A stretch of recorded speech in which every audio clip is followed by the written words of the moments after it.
mga kakitipay, for today's video gagawa tayo ng mini vlog part 2.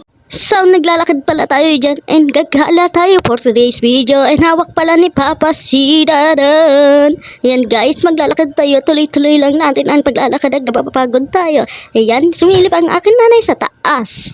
So, ayun na nga guys, nandito pala tayo sa jeep for today's video. And ito pala yung simbahan na siya sa amin namin. Dito pala yan sa taas ng dam. May makikita kayong simbahan. And ito pala yung Gente Ellen. Yan guys, sanggip pala yan. Ito pala guys, diretso lang tayo dyan hanggang makita nyo Electron College. Kung gusto nyo mag-enroll dyan, mag-enroll na kayo guys.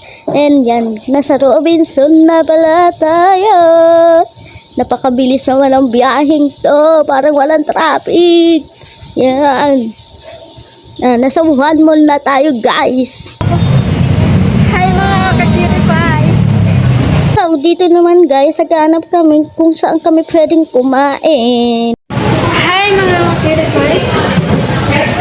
Dito guys, pinapakita ng kapatid ko yung nesty niya. So eto guys, makikita nyo guys, napakakulit ni Dadan dito guys. And eto, gusto niya magpabol sa daddy niya pero ayaw ng daddy niya. Hi guys, nandito po kami for today's video.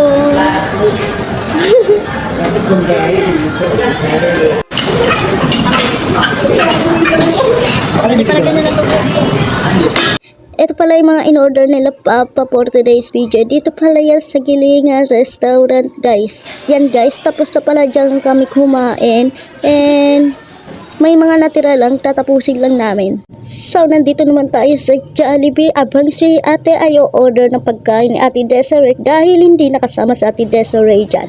So, yan, yung bulilit namin, napakakulit. Saan pumupunta. Yan, nagpapahabol sa lolo niya. Yan, abulin nyo daw siya guys. Yan, akit daw sila sa escalator. Yan, kasama niya dyan ang daddy niya. Yan guys, kuya ko yan ha. So nakikita nyo naman guys, takbo ng takbo dito si Dadan. Parang gusto niya maglaro sa playground pero wala playground kaya takbo ng takbo na lang siya guys. Ayan guys, kinuha siya ng daddy niya pero ganun pa rin, masaya pa rin siya. Mapapansin nyo naman guys, nandito pala kami sa jeep and makikita nyo dyan yung school namin. Dyan ako nag-aral ng grade 12. And eto na nga guys, ay papansin nyo naman, nasa tricycle pa rin kami for today's video. And sorry kung yung iba guys, binura ko na dito kasi wala naman na akong masabi. Yan guys, konti na lang dahil dyan na tayo malapit bababa. Yan, diretso pa tayo guys hanggang hindi tayo bumangga. Yan guys.